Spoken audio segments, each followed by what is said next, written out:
A Study in Scarlet by Sir Arthur Conan Doyle. Dramatised by Michael Hardwick. Starring Robert Powell as Sherlock Holmes and Dinsdale Landen as Dr. Watson. In which Dr. Watson meets Sherlock Holmes for the first time, and they engage in A Study in Scarlet. My military career had been interrupted during the Second Afghan War by a Jezile bullet which shattered my shoulder and grazed the subclavian artery.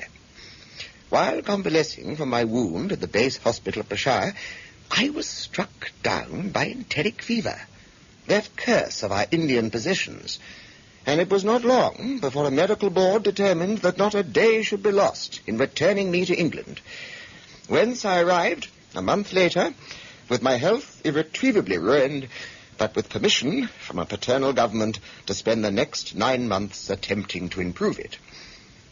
I had neither kith nor kin in England, and was therefore as free as an income of 11 6 a day will permit a man to be. It soon became apparent that I should have to find for myself some unpretentious and inexpensive domicile. Fortunately, a chance meeting in the Criterion Bar with young Stamford, who had been junior to me at Bart's, led in the right direction. I mentioned to him my desire to find comfortable rooms at a reasonable price. You know, Watson, that's a strange thing. You're the second man today that's used that expression to me. Really? Who was the first? A fellow working at the chemical laboratory up at the hospital. He was bemoaning himself this morning because he couldn't get someone to go halves with him in some nice rooms he'd found. Evidently too much for his purse. By Jove. If he really wants someone to share the rooms and the expense, I'm the very man for him. I should prefer having a partner to being alone. You don't know Sherlock Holmes yet? Sherlock Holmes? No. Why? What is there against the man? Oh, I didn't say there was anything against him. As far as I know, he's a decent enough fellow. A medical student, I suppose. No. I've no idea what he intends to go in for. I believe he's well up in anatomy, and he's a first-class chemist. But as far as I know, he has never taken any systematic medical classes. His studies are, well, desultory and eccentric. Yes. Well, if I am to lodge with anyone, I should prefer a man of studious and quiet habits. How could I meet this friend of yours? Oh, he's sure to be at the laboratory. He either avoids the place for weeks, or else he works there from morning till night. If you like, we'll take a cab together. Capital. I should like that very much. Then let's drink up and we'll be on our way.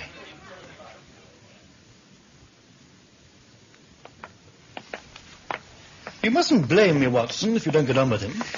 If we don't get on, it would be easy to part company. You know, it seems to me, Stamford, you've some reason for washing your hands of the matter. Holmes is a little too scientific for my tastes. It approaches to cold-bloodedness. I can imagine his giving a friend a little pinch of the latest vegetable alkaloid simply in order to have an accurate idea of the effects. Really? But to do him justice, I think he would take it himself with the same readiness.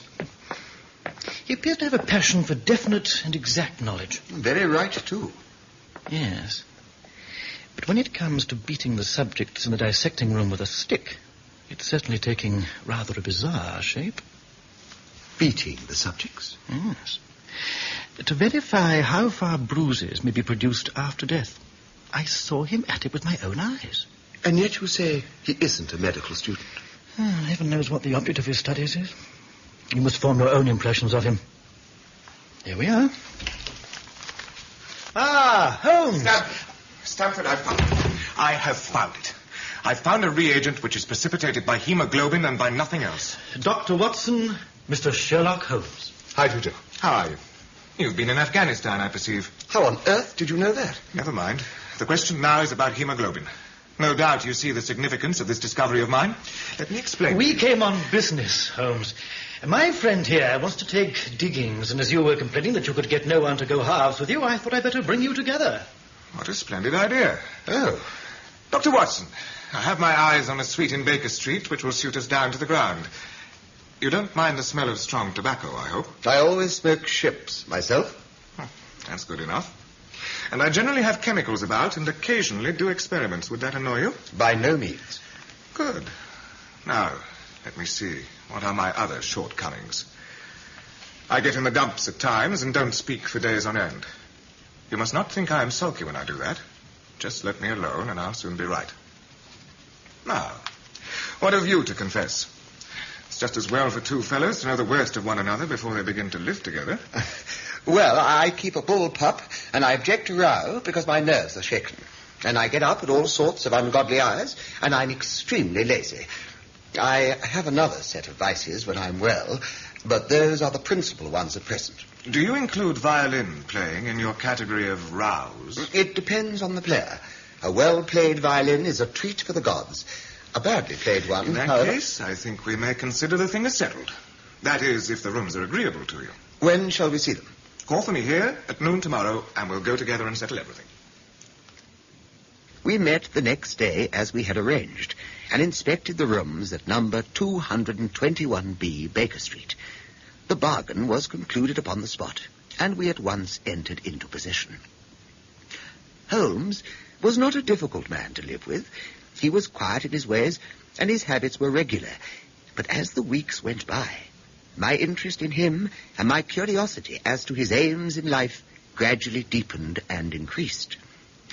My health forbade me from venturing out unless the weather was exceptionally genial, and I eagerly hailed the little mystery which hung around my companion and spent much of my time endeavouring to unravel it.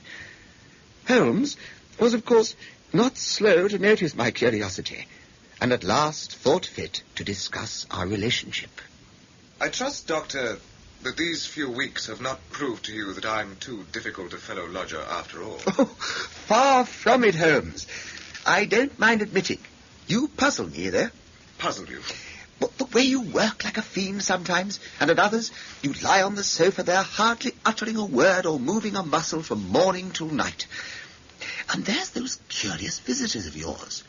In one afternoon, a grey-headed, seedy fellow, looking like a peddler, then an old white-haired gentleman, a fashionably dressed young girl, and a railway porter.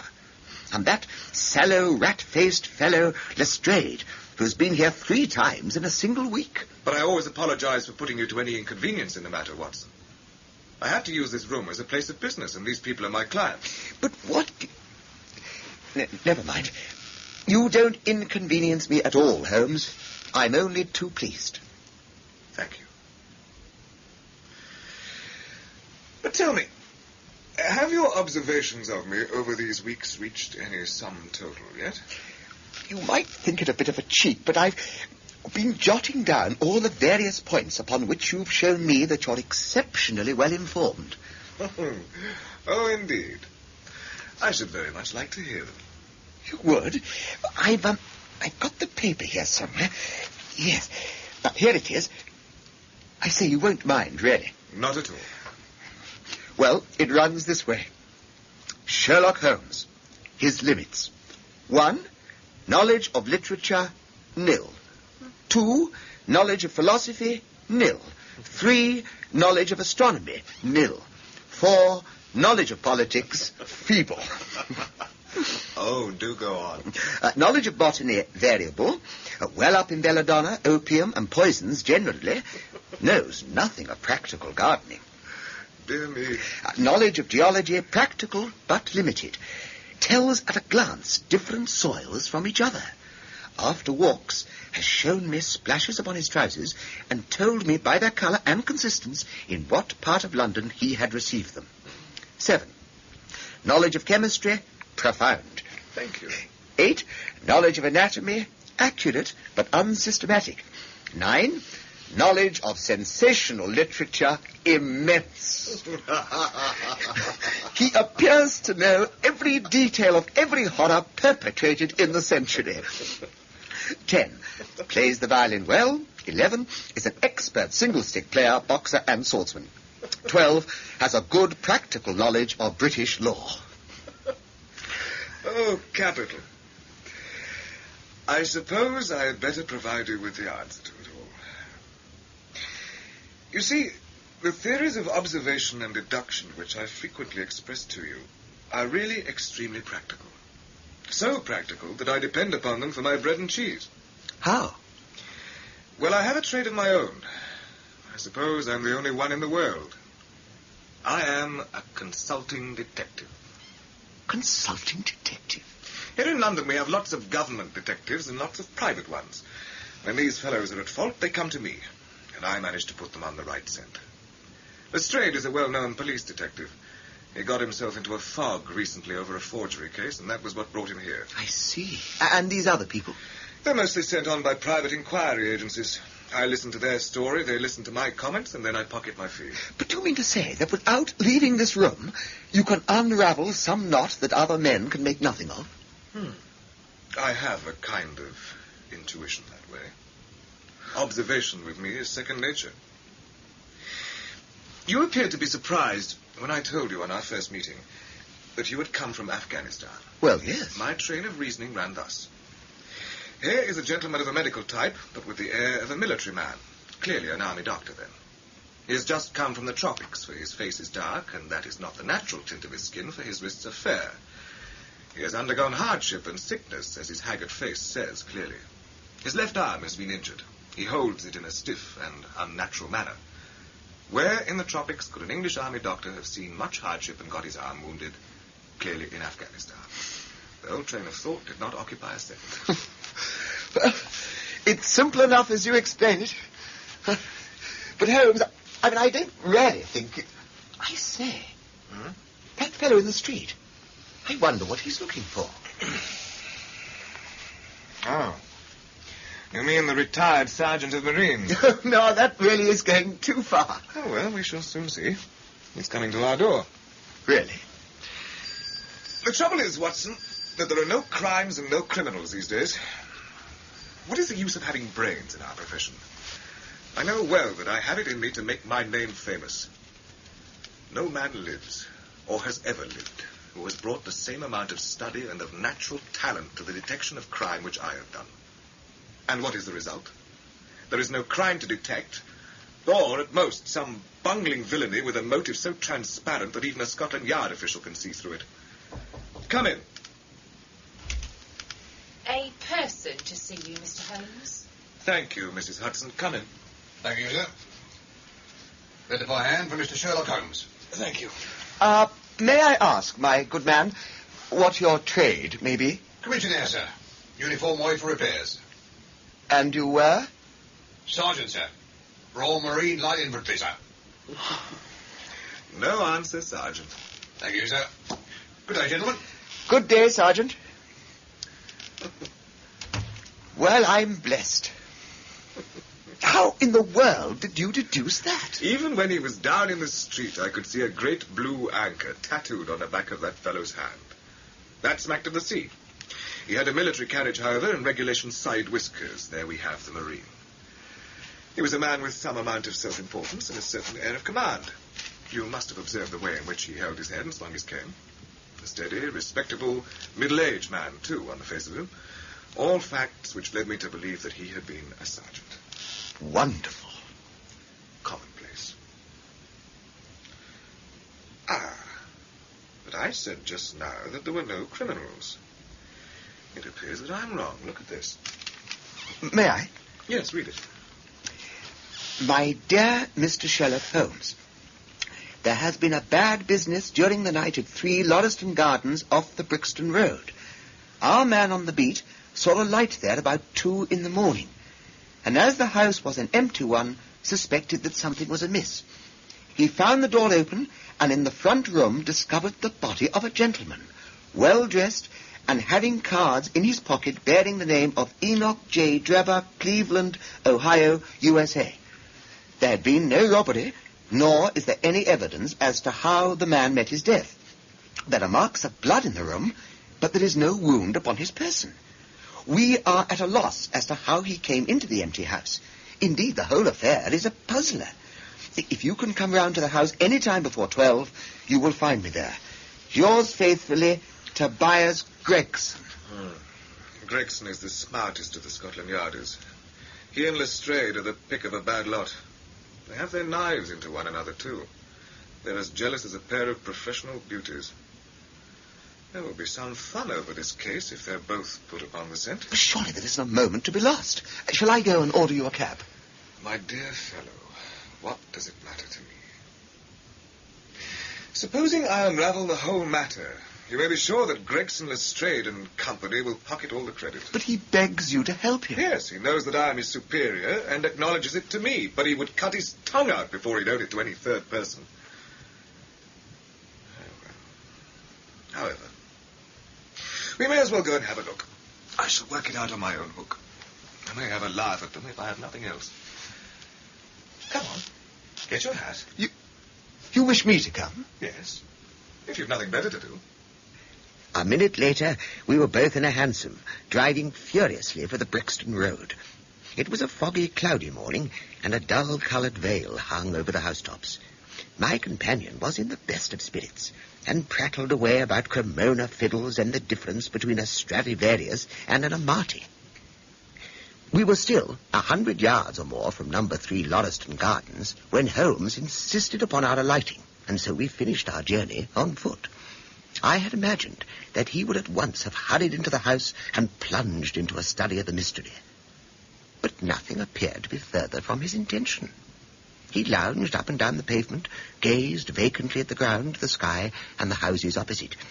Then he proceeded slowly down the path, keeping his eyes riveted on the ground. Twice he stopped, and once I saw him smile and utter an exclamation of satisfaction. In the hall of the house, we were met by a tall, white-faced, flaxen-haired man who rushed forward and wrung my companion's hands with effusion. Mr. Holmes, it's very kind of you to come. Ah, Inspector Gregson. This is my friend, Dr. Watson. How do you do? How do you do? I've had everything left untouched. Except the pathway up to the house. Oh? If a herd of buffaloes had passed along, there could not be a greater mess. No doubt, however, you had drawn your own conclusions before you permitted this. I've had so much to do inside the house, Mr. Holmes. My colleague, Mr. Lestrade, is here. I had relied upon him to look after the path. With two such men as yourself and Lestrade upon the ground, there will not be much for a third party to find out. I think we have done all that can be done. It's a queer case, though, and I knew your taste for such things. Did you come here in a cab, Gregson? No, sir. Did Lestrade? No, sir. Then let us go and look at the room. This way, gentlemen. Good morning, Mr. Holmes. Good morning, Lestrade. I think you have met Dr. Watson. Of course, at your rooms. How do you do? This case will make a stir, sir. It beats anything I've seen, and I'm no chicken. You found no clue? None at all. You're sure there is no wound? There are splashes of blood all over the place. Positive. Then, of course, this blood belongs to a second individual, presumably the murderer, if murder has been committed. It reminds me of the circumstances attendant on the death of Van Jansen in Utrecht in 34. Do you remember the case, Brixton? No, sir. Read it up. Oh, you really should. There is nothing new under the sun. It's all been done before. Do you want to examine him, sir? Just a quick look, I think.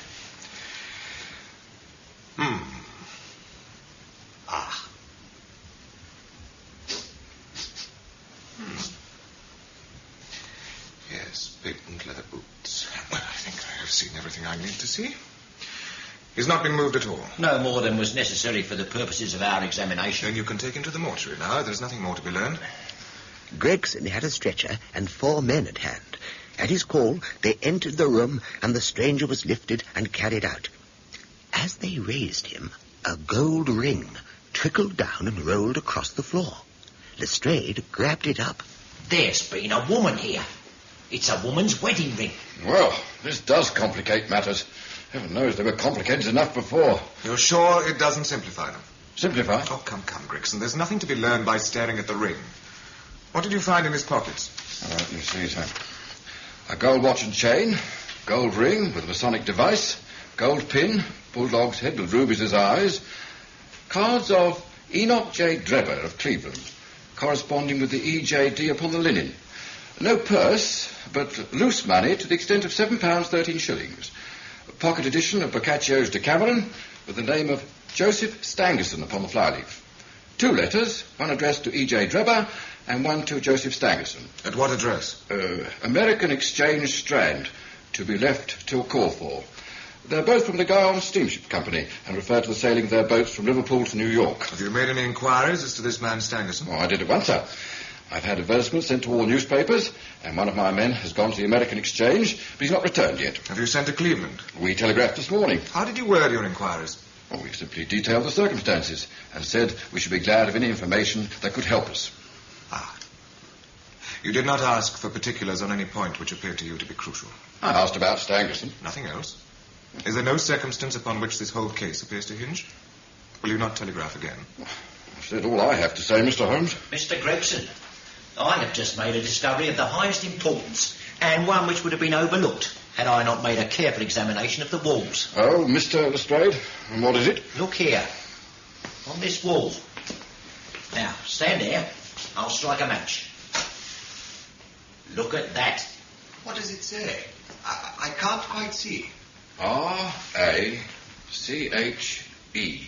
Rach. Now, what do you think of that?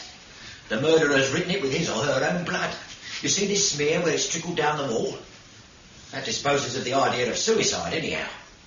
Why was that corner chosen to write it on? Oh. I will tell you. See that candle on the mantelpiece? It was lit at the time. And if it was lit, this corner would be the brightest instead of the darkest portion of the wall. Now, what does it mean, now that you've found it? Why, it means that the writer was going to put the female name Rachel, but was disturbed before he or she had time to finish. You mark my words. When this case comes to be cleared up, you will find that a woman named Rachel has something to do with it. It's all very well for you to laugh, Mr. Sherlock Holmes. Now, you may be very smart and clever, but the old hound is the best when all is said and done. I really beg your pardon, Lestrade. You certainly have the credit of being the first of us to find this out, and as you say, it bears every mark of having been written by the other participant in last night's mystery. I've not had time to examine this room yet, but with your permission, I shall do so now. As he spoke, he whipped a tape measure and a large, round magnifying glass from his pocket. With these two implements, he trotted about the room, sometimes stopping, occasionally leaning, and once lying flat upon his face. He chattered away to himself the whole time, keeping up a running fire of exclamations, groans, and whistles. In one place, he gathered a little pile of grey dust from the floor and packed it away in an envelope. Finally, he examined with his glass the word upon the wall. This done, he appeared satisfied, for he replaced his tape and glass in his pocket. They say that genius is an infinite capacity for taking pains. It's a very bad definition, but it does apply to detective work. What do you think of it, sir? It would be robbing you of the credit of the case if I were to presume to help you. You're doing so well now that it would be a pity for anyone to interfere. If you will let me know how your investigations go, I shall be happy to give you any help I can. In the meantime, I should like to speak to the constable who found the body. Is he here? No, he's off duty now. Then can you give me his name and address? Yes, his name's John Rance. And you'll find him at 46 Audley Court, Kennington Park Gate. 46 Audley Court, Kennington Park Gate. Thank you. Come along, Doctor. We shall go and look him up. I'll tell you, gentlemen, one thing which may help you in the case. What is that, sir? There has been a murder done, and the murderer was a man. He was more than 6 feet high, was in the prime of life, had small feet for his height, wore coarse, square-toed boots, and smoked a Trichinopoly cigar. He came here with his victim in a 4-wheeled cab, which was drawn by a horse with 3 old shoes and 1 new one on his off foreleg. In all probability, the murderer had a florid face, and the fingernails on his right hand were remarkably long. These are only a few indications, but they may assist you. This man was murdered, Mr. Holmes. How was it done? Poison. One other thing, Lestrade. Don't waste your time looking for Miss Rachel. Rache is the German word for revenge. Come along, Doctor. It was 1 o'clock when we left number 3 Lauriston Gardens. Sherlock Holmes led me to the nearest telegraph office, where he dispatched a long telegram. He then hailed a cab and ordered the driver to take us to the address of Constable John Rance. There is nothing like first-hand evidence. As a matter of fact, my mind is entirely made up on the case, but still we may as well learn all that is to be learned. You amaze me, Holmes. And surely you're not as sure as you pretend to be of all those particulars you gave Gregson. There's no room for a mistake. The very first thing which I observed on arriving there was that a cab had made 2 ruts with its wheels close to the curb. Now, up to last night, we have had no rain for a week, so that those wheels which left such a deep impression must have been there during the night. There were the marks of the horse's hoofs, too, the outline of one of which was far more clearly cut than that of the other 3, showing that there was a new shoe. Since the cab was there after the rain began and was not there at any time during the morning, I have Gregson's word for that, it follows that it must have been there during the night, and therefore that it brought those 2 individuals to the house. Well, that seems simple enough. But how about the other man's height? The height of a man, in 9 cases out of 10, can be told by the length of his stride. And I had this fellow's stride both on the clay outside and on the dust within. Then I had a way of checking my calculation. When a man writes on a wall, his instinct leads him to write about the level of his own eyes. Now, that writing was just over 6 feet from the ground. Is there anything else that puzzles you? The fingernails and the Trichinopoly cigar. The writing on the wall was done with a man's forefinger dipped in blood. My glass allowed me to observe that the plaster was slightly scratched in doing it, which would not have been the case had the man's nails been trimmed.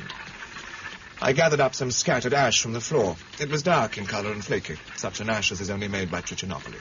I've made a special study of cigar ashes. In fact, I've written a monograph upon the subject. I flatter myself that I can distinguish at a glance the ash of any known brand, either of cigar or of tobacco. It's just in such details that the skilled detective differs from the Gregson and Lestrade type. And the florid face, then?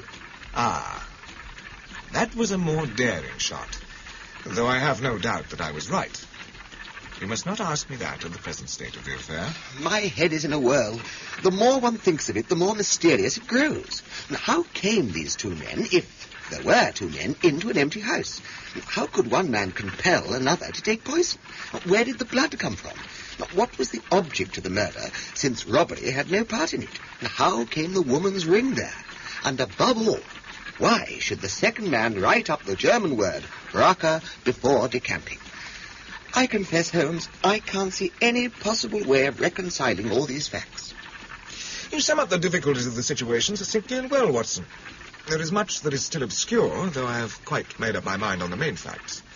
As to poor Lestrade's discovery, it was simply a blind, and intended to put the police upon a wrong track by suggesting socialism and secret societies. It was not done by a German. Oh? If you notice, the A was written somewhat after the German fashion. Now, a real German invariably uses capitals in the English character, so that we may safely say that this was not written by one, but by a clumsy imitator who overdid his part. It was simply a ruse to divert the inquiry into a wrong channel. I am not going to tell you much more of the case, Doctor. You know, a conjurer gets no credit when once he has explained his trick, and if I show you too much of my method of working, you will come to the conclusion that I'm a very ordinary individual after all. Oh, I shall never do that. You have brought detection as near to an exact science as it ever will be in this world. I'll tell you one other thing.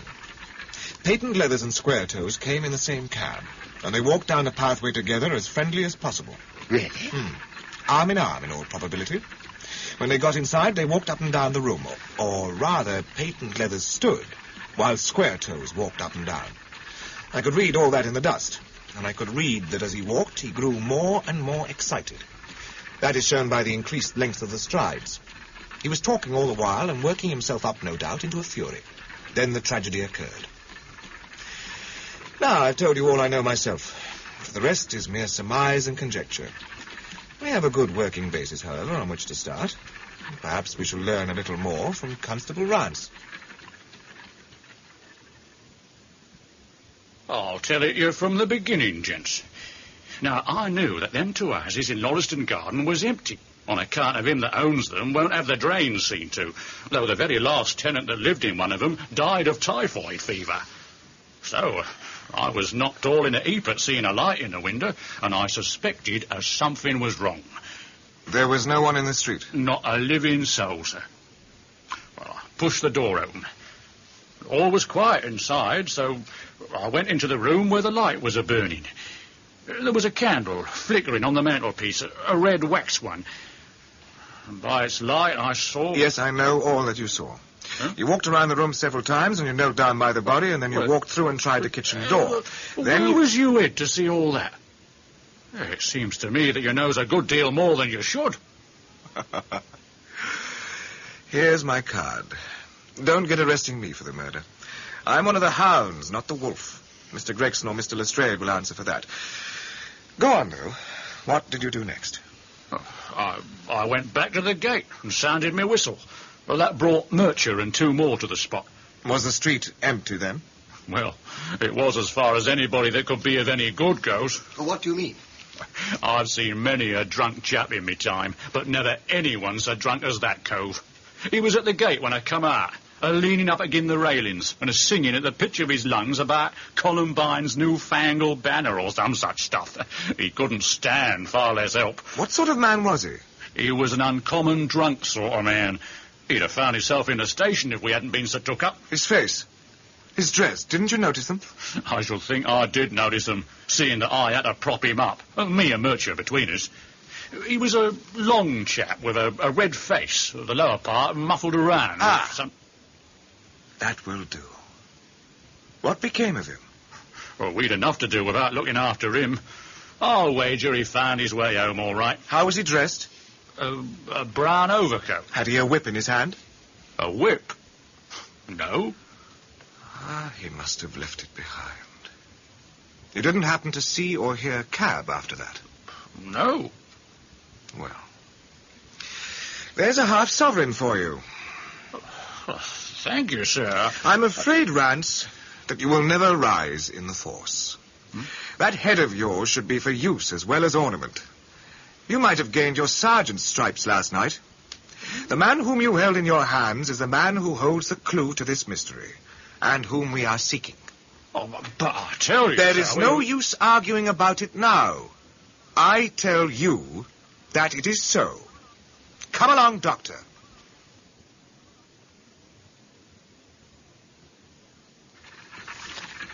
Blundering fool! Just to think of his having such an incomparable bit of good luck and not taking advantage of it. I'm rather in the dark still, Holmes. It's true that the description of his man tallies with your idea of the second part in this mystery, but why should he come back to the house after leaving it? The ring, man, the ring! That was what he came back for. If we have no other way of catching him, we can always bait our line with the ring. I shall have him, Doctor.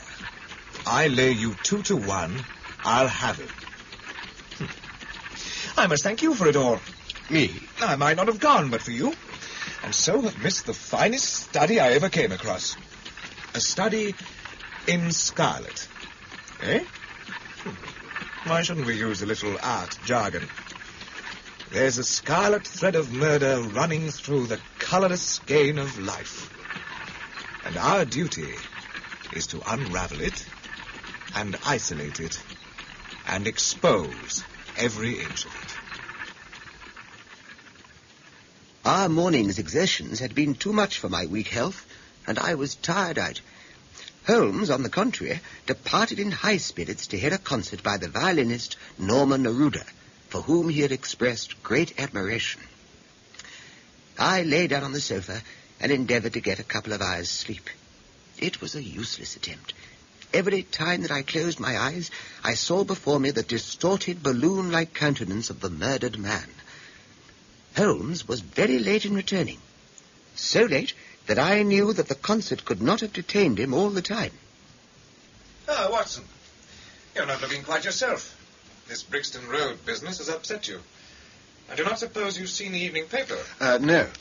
Gives a fairly good account of the affair. However, it does not mention the fact that when the man was raised upon the stretcher, a woman's wedding ring fell upon the floor. Oh. It's just as well it does not. Why? Look at this advertisement. I had one sent to every paper this morning, immediately after the affair. In the column there. Ah, yes. In Brixton Road this morning, a plain gold wedding ring found in the roadway between the White Hart Tavern and Holland Grove. Applied Dr. Watson, 221B Baker Street. Holmes. Excuse me using your name. If I used my own, some of these dunderheads would recognize it and want to meddle in the affair. Oh, that's all right. But supposing anyone applies, I have no ring. Oh, yes, you have. Here you are. This is almost a facsimile. I say. But who do you expect will answer this advertisement? Why? The man in the brown coat? Our florid friend with the square toes. But wouldn't he consider it too dangerous? Not at all. If my view of the case is correct, and I have every reason to believe that it is, this man would rather risk anything than lose the ring. On thinking the matter over, it must have occurred to him that it was possible that he had lost the ring in the road after leaving the house. What would he do then? He would eagerly look out for the evening papers in the hope of seeing it among the articles found. His eye, of course, would light upon this. He would be overjoyed. Why should he fear a trap? There would be no reason in his eyes why the finding of the ring should be connected with the murder. He will come. You shall see him within the hour. And then? Oh, you can leave me to deal with him then. By the way, have you any firearms? Yes, I have my old service revolver and a few cartridges. You'd better clean it and load it. He will be a desperate man. And though I shall take him unawares, it's as well to be ready for anything. Very well, then. I'll do it as soon as we've had dinner.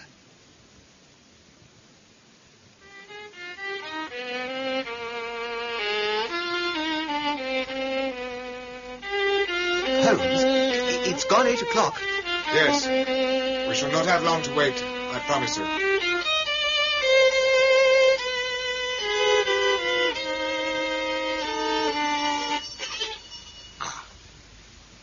Have you your pistol? Yes, in my pocket. Good. Be on your guard. Very well. Watson? Come in. Yes, my good woman? Dr. Watson, it's this as have brought me, good gentleman, here in the paper. A gold wedding ring in the Brixton Road. It belongs to my girl, Sally, as was married only this time 12 months. Her husband is steward aboard a Union boat. And what he'd say if he comes home and found her without her ring is more than I can think. He being short enough at the best of times, but more especially when he has the drink. If it please you, she went to the circus last night along with... Is that her ring? Oh, the Lord be thanked.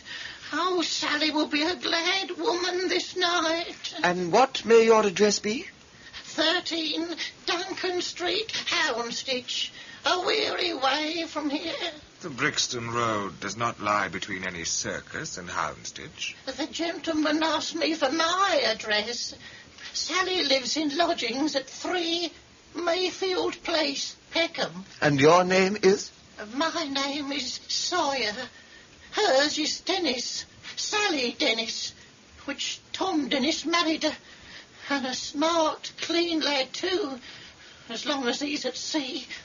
And no steward in the company more thought of. Oh, but when on shore, what with the women and what with the liquor shops... Holmes. Give it to him.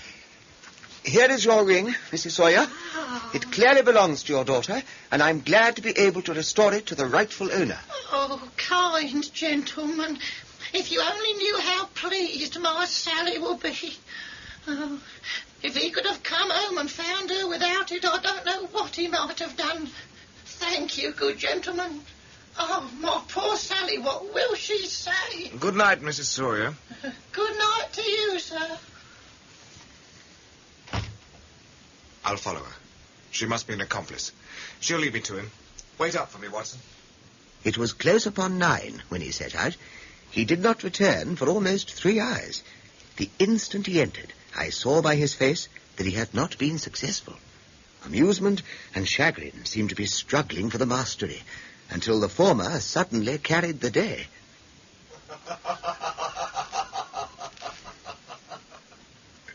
I wouldn't have the Scotland Yarders know it for the world, Watson. They would never let me hear the end of it. What is it, Holmes? Where have you been? It's just gone midnight. Oh, I don't mind telling you a story against myself. That creature had gone a little way when she hailed a four-wheeler which was passing. I managed to be close to her so as to hear the address, but I need not have been anxious, for she sang it out loud enough for it to be heard at the other side of the street. "Drive to 13 Duncan Street, Houndsditch," she cried. This begins to look genuine, I thought. And having seen her safely inside, I perched myself behind. Perched yourself? Oh, that's an art which every detective should be an expert at. Well, away we rattled, and never drew rein until we reached the street in question. I hopped off before we came to the door and strolled down the street in an easy, lounging way. I saw the cab pull up. The driver jumped down, and I saw him open the door and stand expectantly. Nothing came out, though. When I reached him, he was groping frantically in the empty cab and giving vent to the finest assorted collection of oaths that ever I listened to. There was no sign or trace of his passenger, and I fear it'll be some time before he gets his fare. On inquiring at number 13, we found that the house belonged to a respectable paperhanger named Keswick, and that no one of the name either of Sawyer or Dennis had ever been heard of there. You don't mean to say that that tottering, feeble old woman was able to get out of the cab while it was in motion? Old woman be damned! We were the old women to be taken in. He must have been a young man, and an active one, too, besides being an incomparable actor. The disguise was inimitable. He saw that he was followed, no doubt, and used this means of giving me the slip. It shows that the man we are after is not as lonely as I imagined he was, but his friends were ready to risk something for him. Now, Doctor, you're looking done up. As you say, it's gone midnight. Take my advice. Turn in. Yes, I think I will. You turning in, too? Not yet a while. This smouldering fire and my violin will keep me company long into the watches of the night, I fancy. There is a strange problem still to unravel. A very strange problem indeed. Well, Holmes, the papers are certainly full of it today. They're calling it the Brixton Mystery. Ah. Have they anything useful to tell us? Well, so far as I can see, most of them are concentrating on the victim's German name. Well, that won't get us far. Wait a minute. This must be a later edition. Holmes, they've identified the man. Have they indeed? In that case, my dear Watson, pray post me up while I demolish this fourth egg. Very well, Holmes. The deceased was an American gentleman who had been residing for some weeks in the metropolis. He had stayed at the boarding house of Madame Charpentier in Torquay Terrace, Camberwell. He was accompanied in his travels by his private secretary, Mr. Joseph Stangerson. The two bade adieu to their landlady upon Tuesday the 4th inst, and departed to Euston Station with the avowed intention of catching the Liverpool Express. They were afterwards seen together upon the platform. Nothing more is known of them until Mr. Drebber's body was, as recorded, discovered in an empty house in the Brixton Road, many miles from Euston. How he came there, or how he met his fate, are questions which are still involved in mystery. Nothing is known of the whereabouts of Stangerson. We are glad to learn that Mr. Lestrade and Mr. Gregson of Scotland Yard are both engaged upon the case, and it is confidently anticipated that these well-known officers will speedily throw light upon the matter. I told you that whatever happened, Lestrade and Gregson would be sure to score. That depends how it turns out. Ah, bless you. It doesn't matter in the least. If the man is caught, it will be on account of their exertions. If he escapes, it will be in spite of their exertions. It's heads I win and tails you lose. At this point, our conversation was rudely interrupted by the sudden and noisy entry into our rooms, amid many protesting cries of Mrs. Hudson, of a half a dozen of the dirtiest and most ragged street Arabs that I have ever clapped eyes on. Holmes did not seem at all taken aback, and immediately marshalled them into a line, like so many disreputable statuettes. He questioned them, gave each of them a shilling, and with a wave of his hand sent them scampering away downstairs like so many rats. I turned to him in amazement. Who or what on earth were they, Holmes? They are the Baker Street division of the Detective Police Force. There's more work to be got out of one of those little beggars than out of a dozen of the regular force. Really? The mere sight of an official-looking person seals men's lips. These youngsters, however, go everywhere and see everything. They're as sharp as needles, too. All they want is organisation. You're not employing them on this Brixton case, are you? Yes. There is a point which I wish to ascertain. It's merely a matter of time. Come in. Mr. Holmes, congratulate me. Ah, Inspector Gregson. I have made the whole thing as clear as day. You mean that you were on the right track? The right track.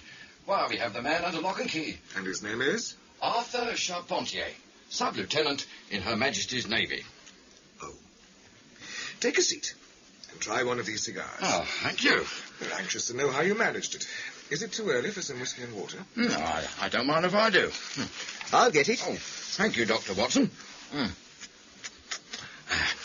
The tremendous exertions which I've gone through the last day or two have worn me out. Not so much bodily exertions, you understand, as the strain upon the mind.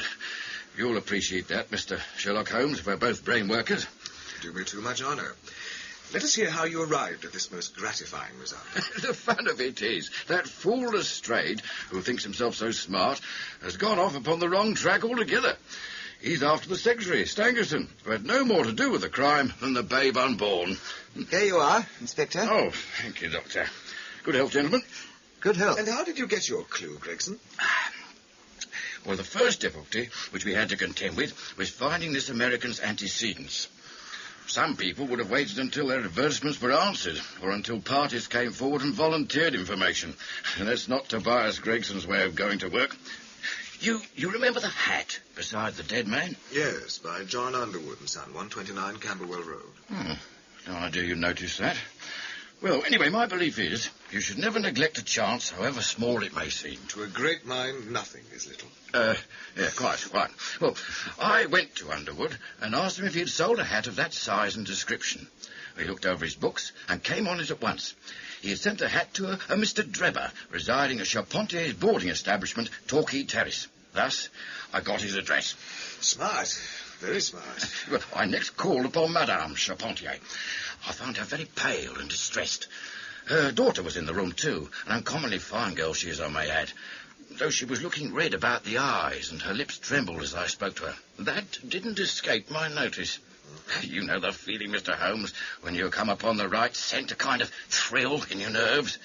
Before I even started to question them, I felt that these people knew something of the matter. Now, ladies, you have heard of the mysterious death of your late boarder, Mr. Enoch J. Drebber?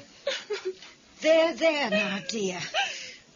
Yes, sir, we have heard about it. And what o'clock did Mr. Drebber leave your house for the train? At 8 o'clock. His secretary, Mr. Stangerson, said that there were 2 trains, one at 9:15 and one at 11, and he was to catch the first. And was that the last you saw of him? Alice? Madame, I asked whether that was the last Yes, it was. Mother, no good can ever come of falsehood. We did see Mr. Drebber again, sir. Oh. God forgive you. You have murdered your brother. Arthur would rather we spoke the truth.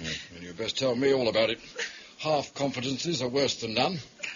Besides, you do not know how much we know of it already. On your head be it, Alice. Perhaps you'd better leave us together. Yes, Mother.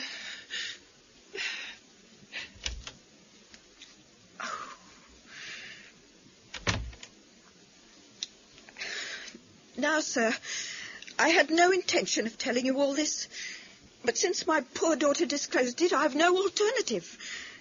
Having once decided to speak, I will tell you all, without omitting any particular. It is your wisest course, madam. Very well. Mr. Drebber had been with us nearly 3 weeks. He and his secretary, Mr. Stangerson, had been travelling on the continent. Stangerson was a quiet, reserved man. But his employer, I'm sorry to say, was far otherwise. Oh? He was coarse in his habits and brutish in his ways. How so? Well, the very night of his arrival, he became very much the worse for drink. And indeed, after midday, he could hardly ever be said to be sober. I see. Proceed. His manner towards the maidservant was disgustingly free and familiar. Worst of all, he assumed the same attitudes towards my daughter, and spoke to her more than once in a way which, Unfortunately, she's too innocent to understand. On one occasion, he actually seized her in his arms and embraced her. Even his own secretary reproached him for that. But why do you stand all this? I suppose you can get rid of your boarders when you wish. Oh, would to God I'd given him notice the very day he came. But it was a sore temptation. They were paying £1 a day each. And this is the slack season. I'm a widow, and my boy in the Navy has cost me much. I acted for the best, Mr. Gregson, but this last was too much, however, and I gave him notice to leave on account of it. I see. My heart grew light when I saw him drive away. My son is on leave just now, but I did not tell him anything of all this. His temper is violent, and he is passionately fond of his sister. Well, when I closed the door behind them, a load seemed to be lifted from my mind. Alas, in less than an hour, there was a ring at the bell, and I learned that Mr. Drebber had returned. As usual, he was the worse for drink. He forced his way into the room where I was sitting with my daughter and made some incoherent remark about having missed his train. He then turned to Alice and before my very face proposed to her that she should fly with him. "You are of age," he said. "There's no law to stop you. I have money enough and to spare. Never mind the old girl here. Come along with me now, straight away. You shall live like a princess." Go on, madam. Well, poor Alice was so frightened that she shrank away from him. But he caught her by the wrist. I screamed. And at that very moment, my son Arthur came into the room. What happened then, I do not know. I heard oaths and the confused sounds of a scuffle. I was too terrified to raise my head. When I did look up, I saw Arthur standing in the doorway, laughing, with a stick in his hand. "I don't think that fine fellow will trouble us again," he said. "I'll just go after him and see what he does with himself." With these words, he took his hat and started off down the street. Madame Charpentier, at what hour did your son return? I do not know. He has a latchkey. He let himself in. After you went to bed? Yes. When did you go to bed? About 11. So your son was gone at least 2 hours? Yes. Possibly 4 or 5? Yes. What was he doing during that time? I do not know, sir. I do not know. Of course, after that, there was only one thing to do. I found out where Lieutenant Charpentier was and arrested him. Now, when I touched him on the shoulder and warned him to come quietly with us, he answered us as bold as brass. "I suppose you're arresting me for being concerned in the death of that scoundrel Drebber." We said nothing to him about it, so his alluding to it had a most suspicious aspect. Very. What's more, he still carried that heavy stick. What is your theory, then, Inspector Gregson? Well, Mr. Holmes, my theory is that he followed Drebber as far as the Brixton Road. When there, some occasion arose between them, in the course of which Drebber received a blow from the stick in the pit of the stomach, perhaps, which killed him without leaving any mark. I see. The night was so wet that no one was about.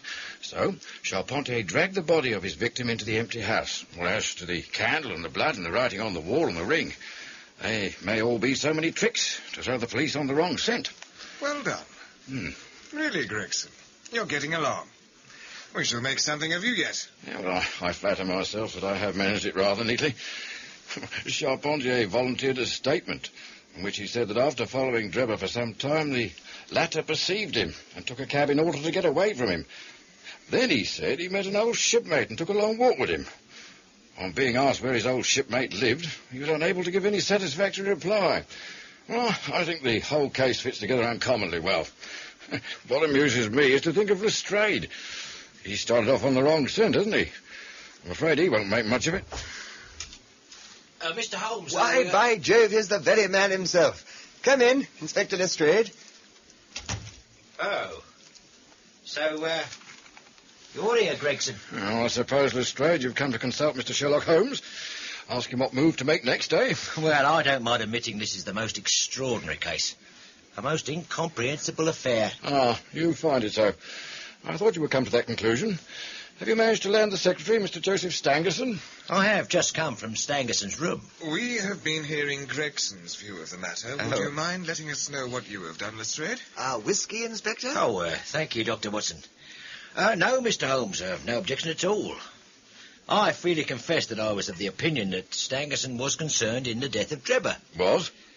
A fresh development has shown me that I was completely mistaken. Oh, well. I fancy we'd better take the events in their sequence. Very well.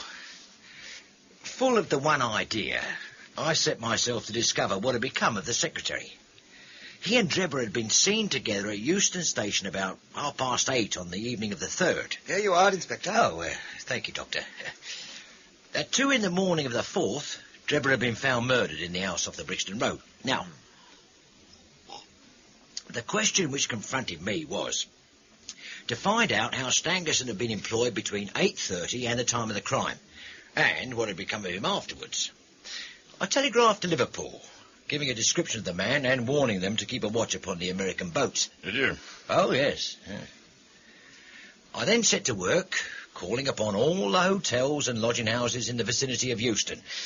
You see, I argued that if Drebber and his companion had become separated that evening, the natural course for Stangerson would be to put up somewhere in the vicinity for the night, and then to hang about the station again next morning to look out for his employer. They would be likely to agree on some meeting place beforehand. So it proved.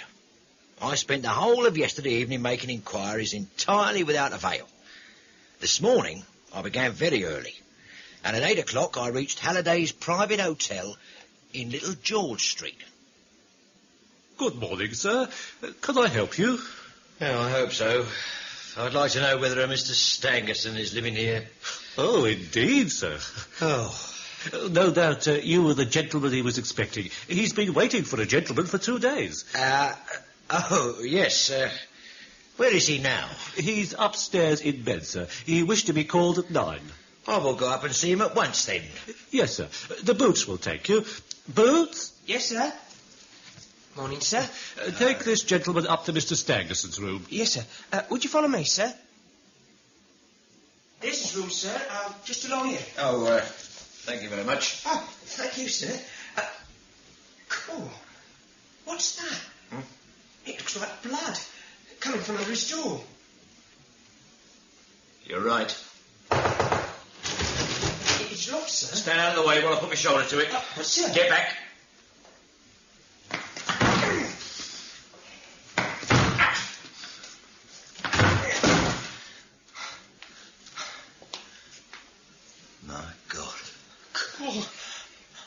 I can't stay in here. Let me pass, Guff. Let me pass. Stangerson had been stabbed to the heart, dead for some time. He bled profusely. But now comes the strangest part of the affair, Mr. Holmes. What do you suppose was on the wall? The word Rache written in letters of blood. Yeah, that was it. Great heavens. Get on with the details, Lestrade. Well, the murderer was seen. A milk boy happened to walk down the lane at the back of the hotel. He noticed that a ladder, which usually lay there, was raised against one of the windows of the second floor, which was wide open. He looked back and saw a man descend the ladder. He came down so openly that the lad imagined him to be some carpenter or joiner at work. Well, he took no notice, beyond thinking it was early for anyone like that to be at work. But he had an impression that the man was tall, had a reddish face, and was dressed in a long brownish coat. Did you find anything in the room which could furnish a clue to the murderer? Nothing. Stangerson had 80-odd pounds in his pocket. Whatever the motive for these two crimes, it certainly wasn't robbery. There were no papers in the pockets, except a telegram dated from Cleveland about a month ago, and containing the words, J.H. is in Europe. There was no sender's name. And there was nothing else? Nothing of any importance. His pipe was on the chair beside the bed. There was a glass of water on the table. And on the windowsill, a small chip ointment box containing a couple of pills. At last. What's that, Mr. Holmes? The last link. My case is complete. Oh. Now, what do you mean, Mr. Holmes? I have now in my hands all the threads which have formed such a tangle. I will give you proof of my knowledge. Could you lay your hand upon those pills, Lestrade? Well, I have them here. But I don't attach any importance to them, though. Let me see them. Doctor, are those ordinary pills? No, they're certainly not. Pearly grey colour, small, round, and almost transparent against the light. From their lightness and transparency, I should imagine that they are soluble in water. Precisely so. Watson, yesterday Mrs. Hudson asked you to put down that terrier of hers that has been ill for so long. Yes, I was going Would you to... bring the dog now? Oh, very well, Holmes. Well, what are you going to do, Mr. Holmes? I will cut one of these pills in two. One half we return into the box. The other half I will place in this wine glass. If you'd be kind enough to pass me the carafe, Lestrade. Oh, yes, here you are. Thank you. Now I pour into the glass a teaspoonful of water. You perceive that our friend the doctor is right.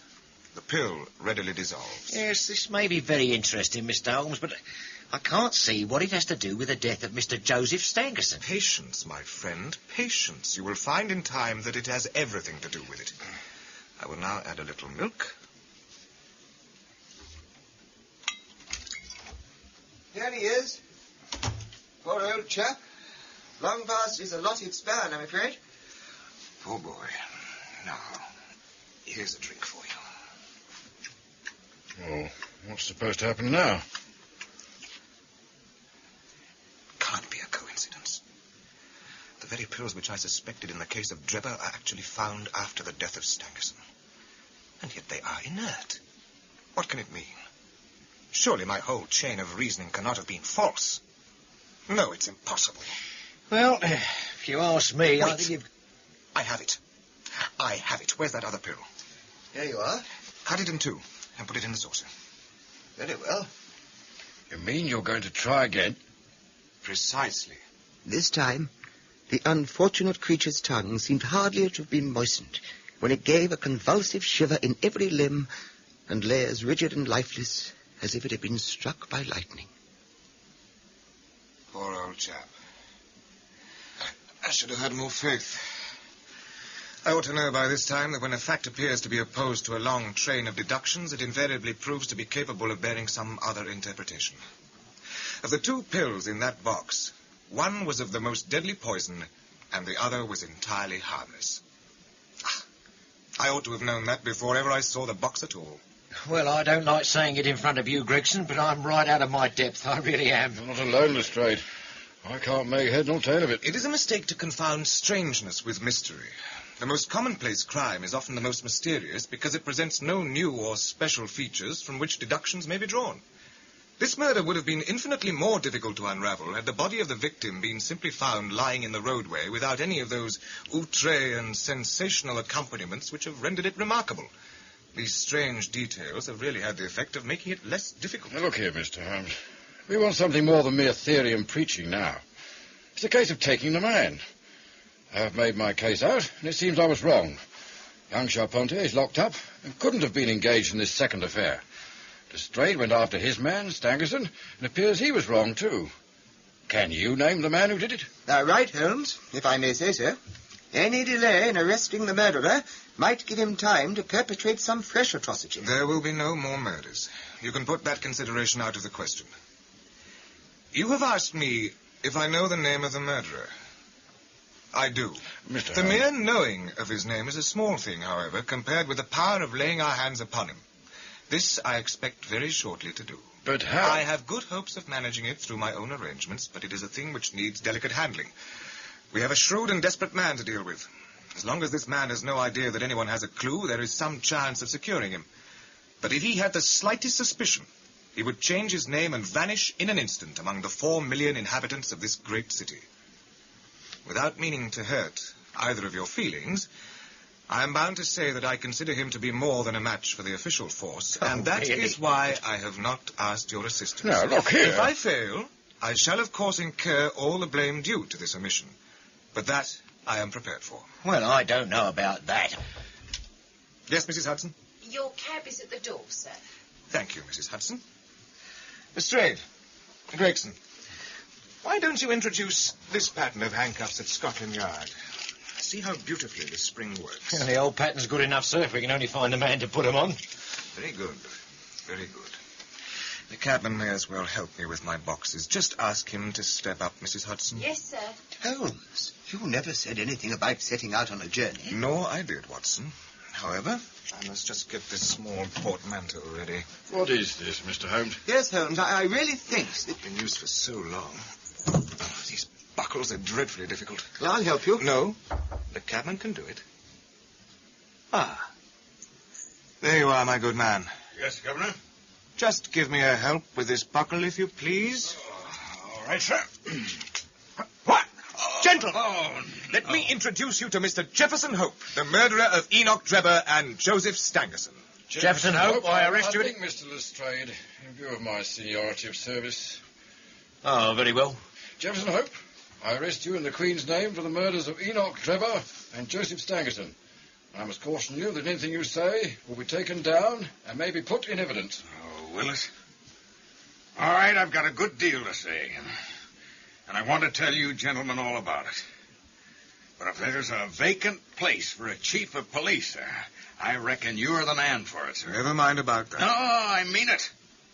Oh, the way you kept on my trail was a caution. Hadn't you better reserve that for your trial? I may never be tried. What? No, you needn't look so startled. It isn't suicide I'm thinking of. You're a doctor, aren't you? I am. Then put your hand here on my chest. Well, yes. As you wish. Well? Why? This man has an aortic aneurysm. Yep, that's what they call it. I went to a doctor last week about it, and he told me that it's bound to burst before many days have passed. It's been getting worse for years. I got it from overexposure and underfeeding among the Salt Lake Mountains. Well, I've done my work now, and I don't care how soon I go, but I should like to leave some account of the business behind me. You see, I don't want to be remembered as a common murderer. Dr. Watson. Yes, Inspector. Do you consider there is immediate danger? Most certainly there is. In that case, it's clearly our duty, in the interest of justice, to take his statement. Will you write it down, please, Mr. Lestrade? All right. I've cautioned you, and you're at liberty to give your account, which this officer will take down. I understand. I'll sit down with your leave. By all means. Thank you. This aneurysm of mine makes me easily tired. You see, I'm on the brink of the grave, and I'm not likely to lie to you gentlemen. Right, I'm ready. Proceed, then. All right. Now, it doesn't matter much to you why I hated those two men. It's enough that they were guilty of the death of two human beings, a father and a daughter, and that they had therefore forfeited their own lives. After the lapse of time that's passed since their crime, it was impossible for me to secure a conviction against them in any court. I knew of their guilt, though, and I determined that I should be judge, jury, and executioner all rolled into one. And you'd have done the same if you have any manhood in you, if you'd been in my place. That, sir, is a very large assumption. Oh, is it, Doctor? Well, perhaps it is, but then you haven't yet heard all the facts. That girl that I spoke of was to have married me in America 20 years ago. However, she was forced into marrying Drebber and broke her heart over it. Even so, to take the law into one's own hands. She broke her heart, sir. Because the marriage into which she was forced wasn't hideous to her merely because she loathed her prospective partner.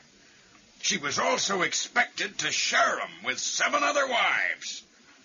Drebber, sir, was a member of the Mormon community of Salt Lake who openly practiced polygamy. Stangerson, who also at one time sued for her hand, had only 4 wives. He felt this gave him some advantage. Good God. No, but let me continue. I took the marriage ring from my dead Lucy's finger, and I vowed that Drebber's dying eyes should rest upon that very ring, and that his last thought should be of the crime for which he was being punished.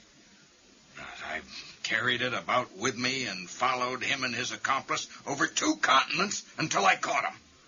And if I die tomorrow, as is likely enough, I die knowing that my work in this world is done and well done. Yes. We'll get on. Well, when I got to London, my pocket was about empty, and I found I must turn my hand to something for my living. Now, driving and riding are as natural to me as walking, so I applied at a cab owner's office and soon got employment. Well, it was some time before I found out where my 2 gentlemen were living. They were boarding at a boarding house at Camberwell over on the other side of the river. Go where they would about London, I was always at their heels. Sometimes I followed them in my cab, sometimes on foot, but the former was the best, for then they couldn't get away from me. Will you get on? Yes, sir. Drebber himself, he was drunk half the time, but Stangerson, he wasn't to be caught napping. My only fear was that this thing in my chest might burst a little too soon and leave my work undone. But at last, one evening, I was driving up and down Torquay Terrace when I saw a cab drive up to their door. Presently, some luggage was brought out, and after a time, Drebber and Stangerson followed it and drove off. I whipped up my horse and kept within sight of them, feeling very ill at ease, for I feared that they were going to shift their quarters. At Euston Station, they got out, and I followed them onto the platform. I got near enough to hear what they were saying.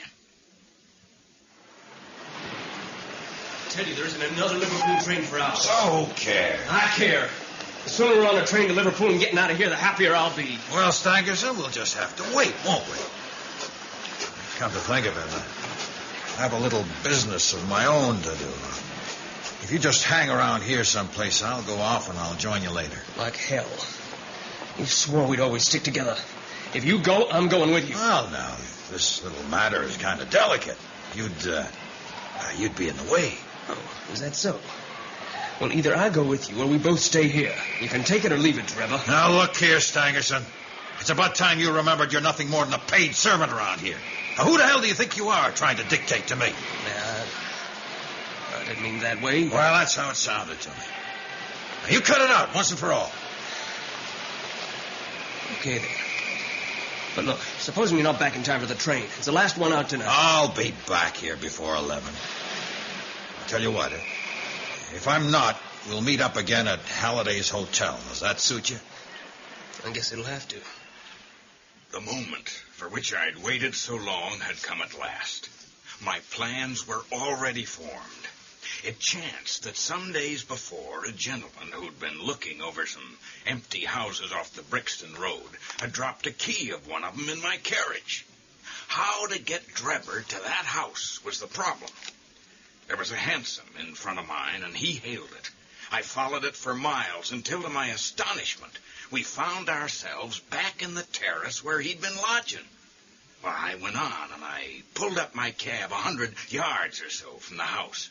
He entered it, and his hansom drove away. I waited for a quarter of an hour or more. Then the door was flung open, and 2 men appeared. One of them was Drebber, and the other was a young chap whom I'd never seen before. You filthy hound! I'll teach you to insult an honest girl. Get your hands off me. If you aren't out of here inside 10 seconds, I'll lay this cudgel across you so you won't be able to walk. Now, get on with it. Okay, I'm going. Hey, you, cabby. Yes, Governor? Drive me to Halliday's private hotel. When I had him fairly inside my cab, my heart jumped so with joy that I feared lest at this last moment my aneurysm might go wrong. Now, I was once janitor and sweeper out of a laboratory in the States. Well, one day I heard a professor lecturing on some alkaloid which was so powerful that the least grain meant instant death. So when they were all gone, you see, I helped myself to a little of it. I was a fairly good dispenser, so I worked this alkaloid into small soluble pills, and each pill I put in a box with a similar pill made without the poison. I was determined that when I had my chance, my gentleman should each have a draw out of one of the boxes, while I ate the pill that remained. From that day, I had always my pill boxes about with me, and the time had now come when I was to use them. It was nearer 1 than 12, and a wild, bleak night, blowing hard and raining in torrents. My hands were trembling and my temples throbbing with excitement. There wasn't a soul to be seen, and when I looked in at the cab window, I found Drebber huddled in a drunken sleep. Come on, Governor. Come on, wake up. Huh? Wake up, I say. Oh, what's the matter? Well, it's time to get out, sir. Oh, all right, cabby. You better follow me, sir. Steady, steady. Now, sir, here, take my arm. That's right. Right this way. This the hotel? Holidays? Come along inside, sir. So damn dark in here. Say, what kind of hotel is this? This new have a light. I'll just light this candle. There. Now, Enoch Drebber. Huh? Who am I? What do you mean? No. Yes, you dog. I've hunted from Salt Lake City to St. Petersburg, and you've always escaped me. Well, now your wanderings have come to an end. No, keep away from me. What do you think of poor Lucy Ferrier now, huh? Punishment has been slow in coming, but it has overtaken you at last. Well, what are you going to do? Murder me? Who talks of murder in a man? Dog! What mercy had you upon my poor darling when you dragged her from her slaughtered father and bore her away to your accursed and shameless harem? It wasn't I killed her father. No, but it was you who broke her innocent heart. Let the high God judge between us. Now, here, you see this box? What is it? What are they? They're just a couple of pills. Choose and eat. Huh? Now, there's death in one and life in the other. Oh. And I shall take what you leave. Now, let us see if there's justice upon the earth or if we're ruled by chance. Poison! You're mad. I won't do it. Oh, yes, you will. With my knife at your throat. Keep away from me. Now, do as I say. Choose and eat. I won't. Oh, yes, you will. This way you have a 50-50 chance. If you don't take it, it'll be my knife. And no chance for you at all. All right. I'll take it. Now, I'll take the other, and we shall see. Eat it. It doesn't taste. Yeah, you got it. You...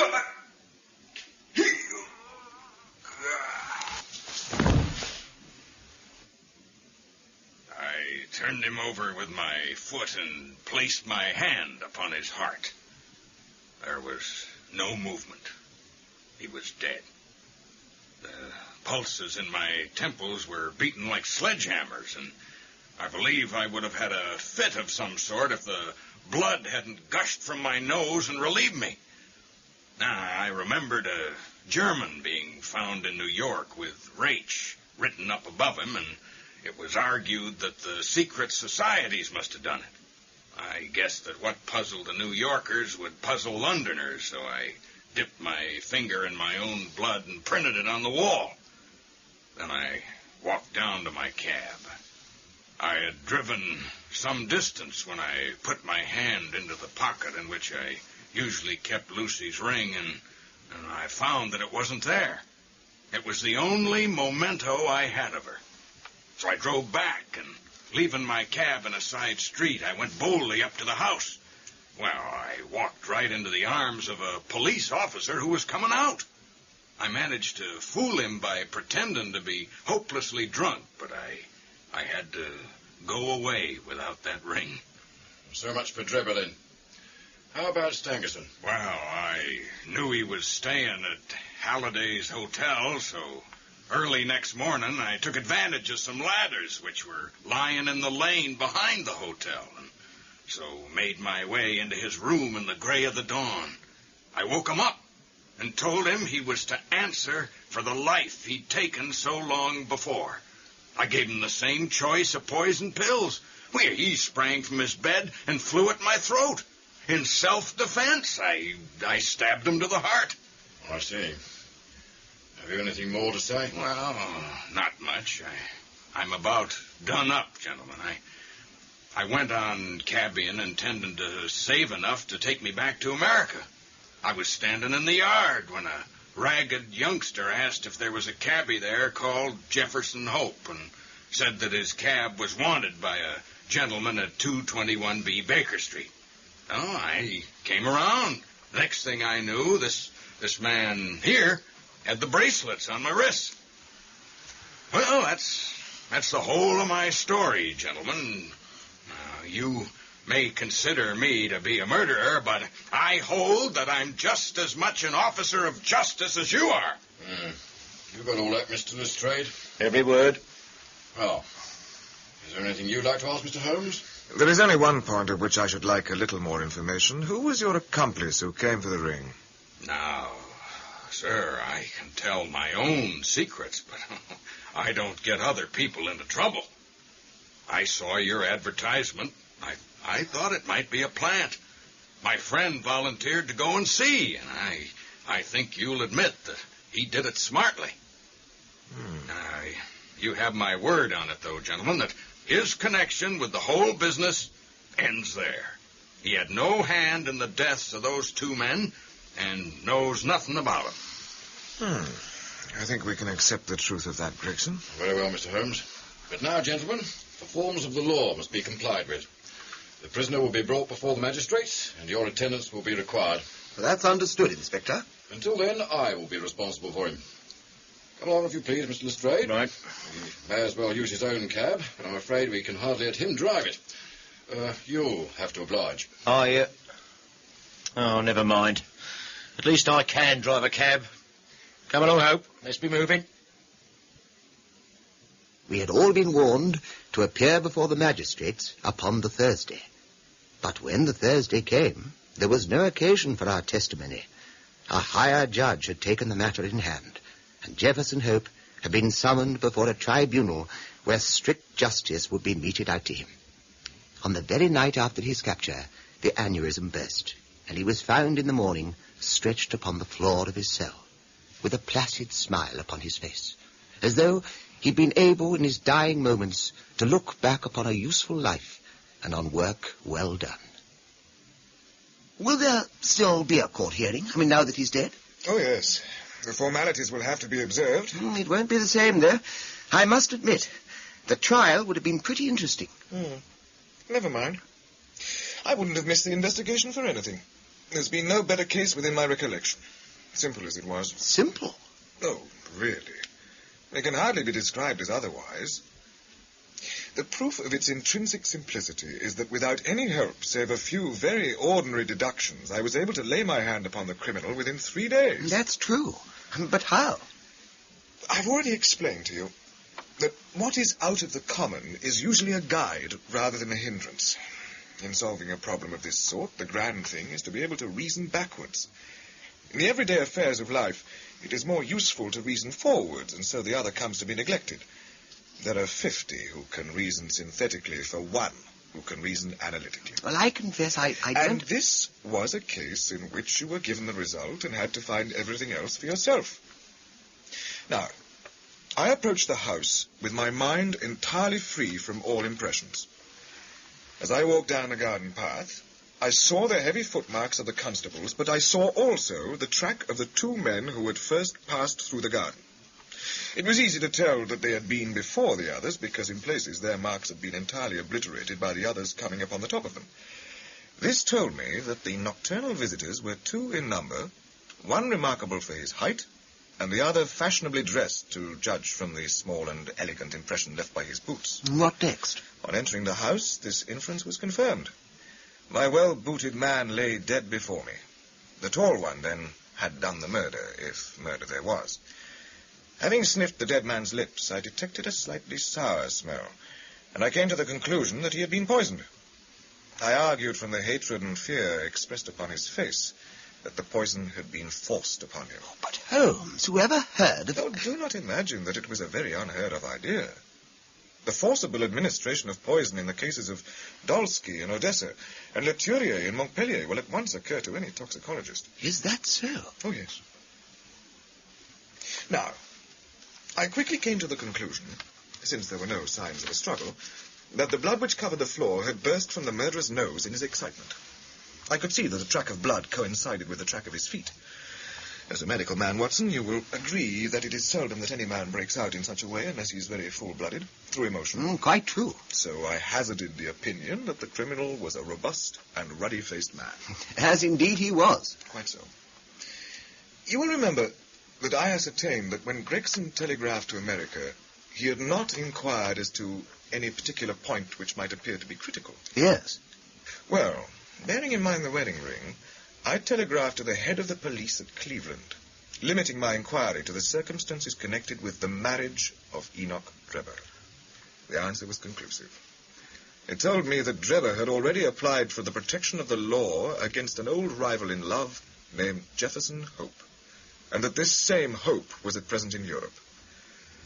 I knew now that I held the clue to the mystery in my hand, and all that remained was to secure the men. All that remained? Oh, really? It wasn't so difficult. I'd already determined in my own mind that the man who had walked into the house with Drebber was none other than the man who had driven the cab. The marks on the road showed me that the horse had wandered on in a way which would have been impossible had there been anyone in charge of it. So you came to the conclusion that Jefferson Hope was to be found among the cabbies of the metropolis. Oh, brilliant, Holmes. Quite brilliant. Thank you, Watson. Yes, Mrs. Hudson. The echo's just come, Mr. Holmes. Let's just throw it down there, Mrs. Hudson. I'll look at it later. No, I'll have it, please. Very good, sir. Thank you. Shall you be in to lunch, gentlemen? I fancy we shall. Thank you, sir. I say, listen to this, Holmes. The public have lost a sensational treat through the sudden death of the man Hope, who was suspected of the murders of Mr. Enoch Drebber and Mr. Joseph Stangerson. If the case has no other effect, it at least brings out in the most striking manner the efficiency of our detective police force. It is an open secret that the credit for this smart capture belongs entirely to the well-known Scotland Yard officials, Messrs. Gregson and Lestrade. It is expected that a testimonial of some sort will be presented to these two officers as a fitting recognition of their service. Well, Holmes, what about that? Didn't I tell you so when we started, Watson? That's the result of all our study in Scarlet. To get them a testimonial.